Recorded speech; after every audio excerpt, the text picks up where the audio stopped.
Bienvenue dans les tutos au My Free Time. Donc, si vous êtes arrivé ici, ça veut dire que, bon, pour moi en tout cas, que vous avez suivi les cours des HTML et CSS. Donc, ce cours, voilà, si vous voulez travailler avec Java, vous devez quand même connaître les balises en fait, hein. Bon, pas toutes les balises, mais le plus important, hein, les phrases, les paragraphes, les div, les sections, les articles, les span, en fait, parce que les canvas, voilà, parce qu'avec JavaScript, c'est vraiment un programme, c'est un langage qui, à la fin du tout, donc nous aurions toujours besoin d'utiliser le balise. Donc, du coup, si vous ne connaissez pas les balises, à quoi ça servira pas vraiment à grande chose, voilà. Bien sûr, nous allons travailler, vous pouvez travailler avec les consoles, mais voilà, on parle vraiment des HTML, donc voilà. Ça, en fait, c'est vous qui décidez, hein. Moi, en tout cas, si c'était moi, j'allais quand même avoir le base de balises, donc des HTML et CSS pour que je me sente en fait à l'aise avec JavaScript. Bon, si c'est pas le cas, bon, pour moi, ça me va aussi. Donc, comme je vous ai dit, c'est comme on est dans le HTML, donc j'ai ma page des index. J'ai mis mon code d'index. J'aime toujours mettre la langue ici, française. Voilà, comme ça, je me sens très bien. J'ai le titre, donc je suis JavaScript. Voilà. Et le body, j'ai juste écrit Java. Alors, si on actualise, on voit Java. J'ai montré que c'est Java. Ok, le titre, c'est Java. Je peux mettre cours de Java, comme ça. Java, comme ça compare, ça différencie un peu avec le truc. Là, c'est Java. Ça, c'est le contenu Java. Je dis ma balise Java, je le mets tout en bas, tout en dessous, hein. Ça, c'est les liens où se trouve cette page de Java. Et si je vais afficher quelque chose dans le navigateur, j'ai écrit alerte. Voilà, alerte comme ça. Lorsque j'actualise, il y a l'alerte. Si je vais maintenant écrire, utiliser les consoles, les consoles, c'est quoi? Si vous êtes sur Chrome, faire comme ça. Si vous êtes sur Chrome, les consoles, c'est F12. C'est F12. Alors, si vous ne le trouvez pas, vous allez faire justement clic droit, inspecter, contrôle majuscule I. Là, vous êtes dans dans la partie d'inspecter. Alors, dans la partie inspecter, donc vous allez justement aller là où c'est écrit console. Et là, vous verrez le message bonjour, je suis en Java en termes de console. Alors, pour afficher un message dans les consoles, voilà, c'est juste, vous devez écrire console.log et vous écrivez votre message. Comme alert, c'est alert entre parenthèses, les caractères des strings et vous écrivez votre message. Comme console.log, caractère des strings, vous écrivez votre message sans oublier les points virgule et vous actualisez. Là, j'ai le message qui est là, bonjour, je suis en Java. Et là, en bas, bonjour, je suis en Java. Là, on est d'accord que, voilà, maintenant on sait comment afficher le message. Alors, sans plus tarder, vraiment, je veux que ce cours soit pas juste un cours de Java pour le page web, voilà, pour les sites internet, mais je vais plutôt apprendre vraiment le langage Java. Lorsqu'on parle des langages, on a envie d'afficher, comme je viens de vous montrer comment on doit afficher, voilà comment on peut afficher quelque chose, et on a aussi envie de savoir comment vraiment utiliser les variables. Alors, comme jusque là vous connaissez, pour ceux qui n'ont pas suivi d'autres langages, variables, ce sont des éléments, comment comment je peux vous expliquer ça? Variable, variable, variable. Ce sont en fait de... je sais pas comment vous expliquer ça. Mais le variable peut avoir un nom. Hein, peut avoir un nom. Peut avoir un type. Et peut être affecté. Affecté, c'est lorsqu'on écrit le nom des les variables, on met égal. Là, on l'affecte. Si on met des égales, là, on le compare. Donc, on peut l'affecter comme ça. Ça, c'est une variable, je l'affecte.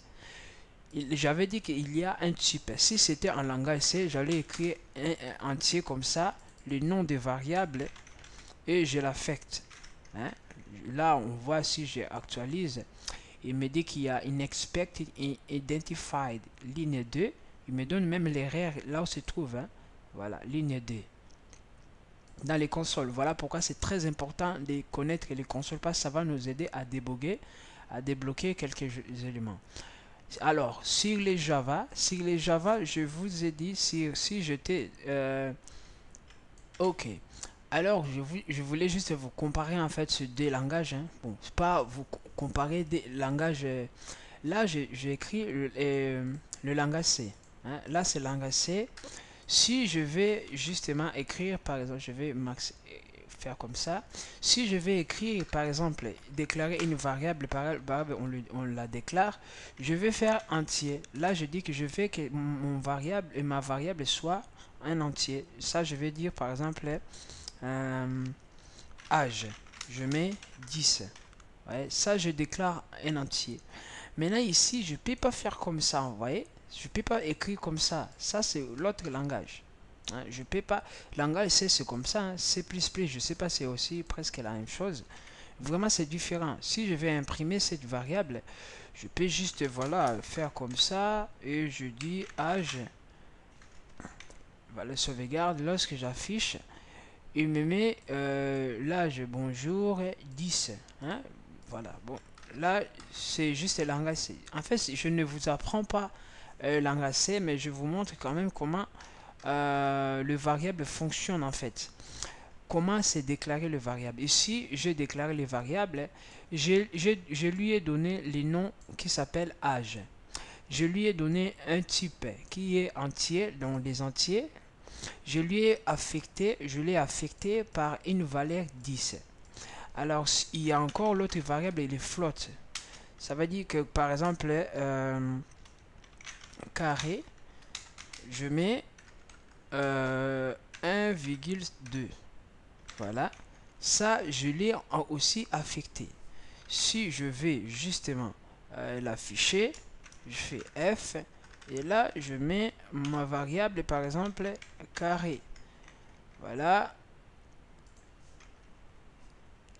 Un côté. Là, je fais comme ça. Lorsque je l'affiche, il m'affiche, voilà, ma variable. Donc voilà, il met 1200, donc 1,2 bon, avec de 0. Voilà, si je peux le limiter, je peux mettre 0.1. Voilà, comme ça, c'est fait. Bon, je ne vous apprends surtout pas langage C. Hein. Je ne vous invite pas à connaître, voilà, tout ça. Mais voilà, ici, j'ai 1,2 et j'ai, ça c'est entier, ça c'est le flottant.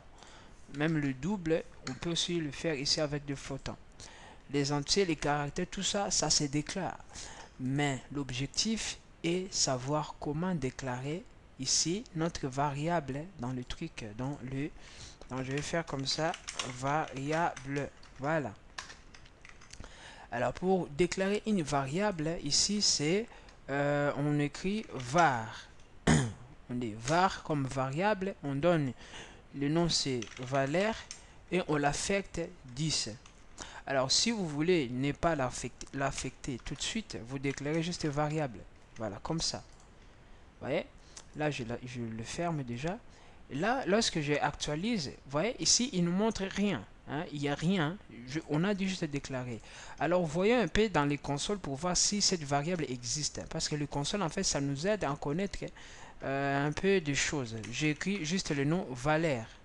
Lorsque je mets entrée, il me dit que indefine, hein, indefine, valeur, il n'est pas défini. Voilà, lorsque j'écrivais valeur, vous allez voir qu'il m'avait déjà affiché valeur dans le Windows. Ça veut dire que il existe, mais il ne fait pas valu. valeur, il existe, mais il n'a pas de valeur. Voilà. Bon, on sait pas. Bon, il est dit que c'est undefined. Undefined, c'est juste parce que on connaît pas son type. Alors faisons comme ça. Là, je le déclare. Là, je dis valeur. Je te donne valeur. Je te donne 10. Voilà, on fait comme ça. Valeur, à partir de maintenant, tu as cette valeur-là. Bon, là, on ne le voit pas. Je dis maintenant valeur. Voilà, valeur. Voilà, lorsque je dis valeur, regardez, il me fait valeur avec valeur bon, valeur avec sa valeur affectée, c'est 10. Ça veut dire que maintenant valeur, il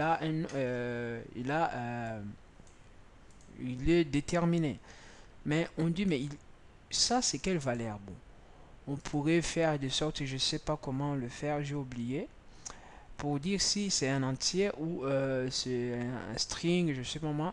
Donc il faut je sais pas compter, non? Enfin, j'ai oublié en fait. Bon, ça en tout cas c'est l'entier.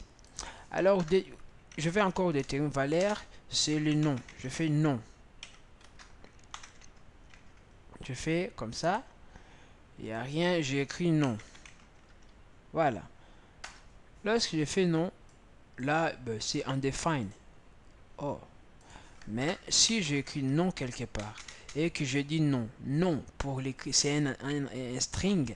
Donc je dis par exemple, j'écris mon nom, point virgule sans oublier. Attendez, si je mets, j'oublie ce point virgule.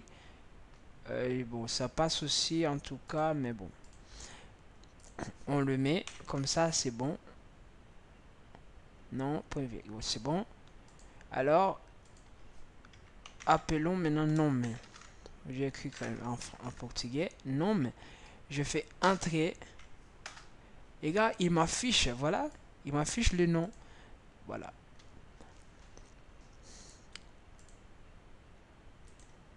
Donc ici, il n'y a pas, comme ici, hein, je vous ai dit, dans le langage C, là, par exemple, j'ai déclaré, je le dis, c'est déjà entier. Hein. Là, je le dis, c'est déjà entier. Mais regardez, si je mets, par exemple, dans l'entier, je mets un caractère char dans l'entier, je sauvegarde et que je exécute. Voilà. Il m'affiche, en fait, regardez, et il m'affiche pas l'entier, pas cette caractère, parce que lui, en tout cas, c'est âge. Hein. Il m'affiche 112 et 101. 101, c'est la valeur de E dans le tableau de ASCII code. Donc, c'est vraiment pas adéquat. Si maintenant je fais, il est entier, je mets 1.3. Voilà, je sauvegarde, je l'affiche. Il m'affiche juste 1. Pourquoi? Parce que moi j'ai déclaré c'est entier, mais je mets des caractères un peu bizarres. Alors faisons un peu poussons un peu cette valeur à devenir fou. J'écris le nom string dans l'entier. Lorsque je fais, bah, il prend tous les éléments, il affiche avec ce caractère là. Bah, pourtant moi je veux qu'il m'affiche le nom, mais il m'affiche tout ça. Pourquoi? Parce que c'est pas la valeur qu'on a déclarée. Voilà, c'est pas la valeur qu'on a déclarée. Voilà pourquoi on ne peut pas faire ça. Donc voilà, ça c'était juste, c'est un peu bizarre mon explication, mais c'est pour vous montrer que dans les JavaScript, il n'y a vraiment pas cette chose là des entiers, caractères, string, il n'y a pas, hein, il n'y a pas, il n'y a pas, mais c'est juste que lorsque par exemple je vais comparer des éléments, par exemple comme ça, si je vais comparer des éléments, je dis var bollen, voilà, je fais comme ça, bol. Je dis par exemple, je vais comparer des éléments. Valeur, je sais que c'est égal à 10 et non. Et non. Hein, je vais comparer. Je compare ces deux éléments. Voilà. Ici maintenant je demande, donne-moi ces boules. Il me dit false. False c'est justement, bon ici je vais écrire 10. Voilà 10. Il me dit true. Ben, on dit true, mais lui, regardez là, j'ai écrit 10 normal.